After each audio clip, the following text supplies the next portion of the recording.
बाबा मुरली में आया था, मैं तेरा ही बाप टीचर सदगुरु हूँ। हाँ, तो ये किसने किसको कहा है बाबा?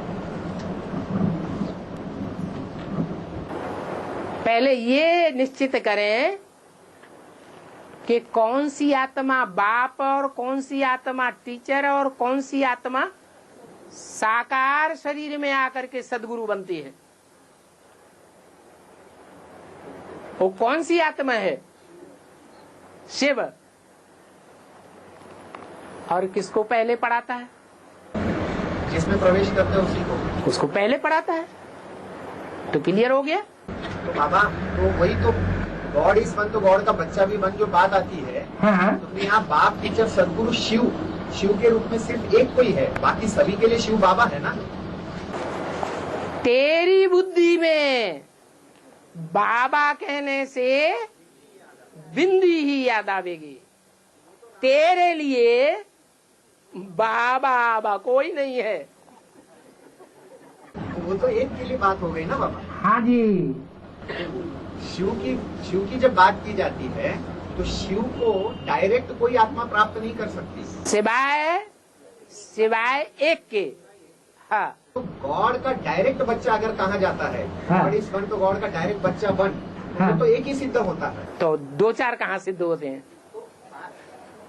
गॉड इज वन तो गॉड का बच्चा भी वन कहा जाता है। तो इसमें बड़े और छोटे की बात ही नहीं आती। अरे बाकी बच्चे उससे छोटे हैं या बड़े हैं? लेकिन बाकी बच्चे तो शिव बाबा के बच्चे हो जाते हैं ना बाबा। वो आत्म की स्थिति धारण करेंगे तब। जब तक पुरुषार्थी जीवन है तब तक किसके बच्चे हैं? पुरुषार्थ मनुष्य करता है या भगवान करता है या देवता करते हैं? तो वो किसके बच्चे हैं? ब्राह्मण बच्चे बने कि नहीं बने? ब्राह्मण बच्चे तो बने। तो ब्राह्मण नंबरवार हैं, सब अव्वल नंबर के ब्राह्मण हैं। हाँ, तो पहला ब्राह्मण सो पहला देवता सो पहला क्षत्रिय। तो जरूर 2 नंबर का कोई ब्राह्मण होगा, 2 नंबर का देवता बनने वाला भी होगा।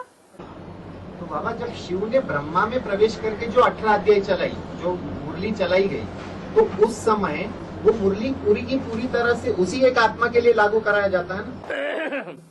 मुरली जो है वो बता दिया कि वो गीता माता तो है, लेकिन गीता ज्ञानामृत नहीं है जिससे संसार का कल्याण हो। कल्याण तब होगा जब नंबरवार स्वयं अपनी अपनी आत्मा का मंथन किया जाए, ज्ञान का मंथन किया जाए। तो अमृत चाहिए या सिर्फ गीता चाहिए? गीता सदगति दाता है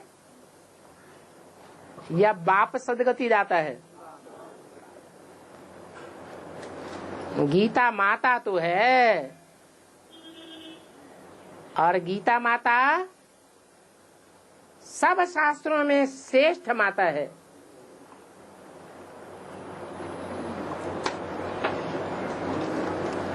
चाहे बाइबल हो, चाहे कुरान हो, चाहे गीता हो, चाहे धम्मपद हो, जो भी शासन करने वाली माताएं हैं घर गृहस्थ में, घर गृहस्थ का शासन कौन करती है? माता करती है।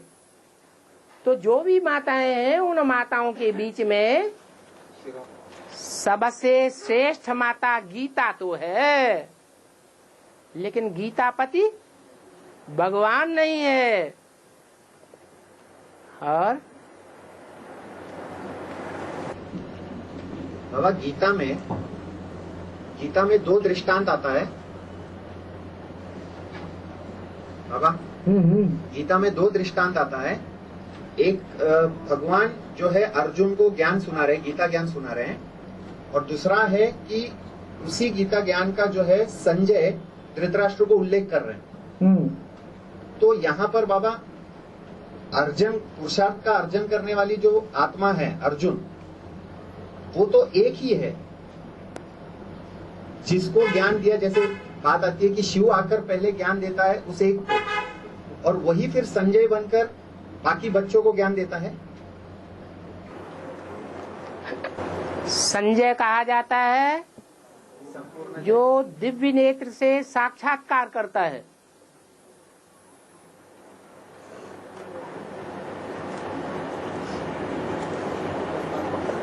साक्षात्कार करना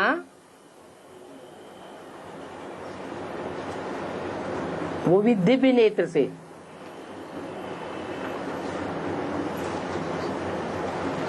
वो डायरेक्ट भगवान से सुनता है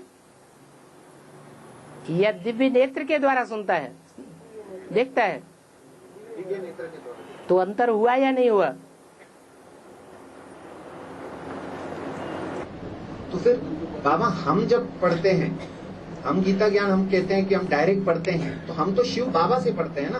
ठीक है। तो हमारे लिए तो रथ में रथी अर्जुन और उस रथ को संभालने वाला सारथी शिव, ये तीनों हमारे लिए एक ही है, एक ही स्वरूप में, एक ही पर्सनालिटी है, वही हमारे लिए शिव बाबा है। हाँ। तो हम फिर कौन से हो गए? हम बच्चे कहाँ हो गए? क्योंकि बाबा बोलते हैं मैं आकर तुम अर्जुन रूपी आत्माओं को पढ़ाता हूँ। हाँ। लेकिन अर्जुन तो एक ही होगा जिस रथ का आधार शिव लेता है, क्योंकि शिव तो है एक व्यापी, सर्वव्यापी तो नहीं है। रथ में आकर पढ़ाता हूँ। हाँ। तो रथ जो है किसका है? अर्जुन। तो पहले अर्जुन को पढ़ाता हूँ, यह सभी आत्माओं को साथ साथ पढ़ाता हूँ। तो अर्जुन अलग है तो शरीर का नाम, लेकिन कोई पेक्यूलियर आत्मा है ना, स्पेशल आत्मा है ना, जो उस रथ का मालिक है, उसको पढ़ाता हूं। पढ़ाने वाला अव्वल नंबर अर्जुन को जो पढ़ाता है वो निराकार है या साकार है? अव्वल नंबर को तो निराकार पढ़ाता है। नहीं, ब्रह्मा बाबा ने शरीर छोड़ा तो सिवाय 7-8 साल के लिए परमधाम में चला गया, या साकार सृष्टि पर ही रहा? साकार सृष्टि में सर्वव्यापी होकर रहा या एक व्यापी होकर रहा? एक व्यापी जो होकर रहा, उस एक व्यापी शिव ने अपने को गुप्त रखा या प्रत्यक्ष रखा? जैसे गर्भ में आत्मा आती है तो गुप्त होती है या प्रत्यक्षता रूपी जन्म ले लेती है? क्या होता है? तो गुप्त रहने के टाइम पर उसने पढ़ा। किसने? अव्वल नंबर अर्जुन ने पढ़ा। फिर जब उसके रथ से प्रत्यक्ष हुआ, जो प्रत्यक्षता वर्ष मनाया गया 76, तब नंबरवार दूसरे बच्चों ने पढ़ा, सुना, तो अंतर पड़ जाता है। लेकिन वो जो गुप्तता है वो तो दुनिया के लिए है ना, जिसमें प्रवेश हुआ उनके लिए भी गुप्तता थी क्या? अम्मा के पेट में आत्मा प्रवेश करती है तो अम्मा को गुप्त रहता है या अम्मा अंदर से समझती है कि कुछ चुर्रु पुर्रु हो रहा है, या दुनिया वालों को प्रत्यक्ष हो जाता है? माँ को ही पता चलता है, और वो भी एग्जैक्ट पता नहीं चलता। आप जब आते क्लास को सब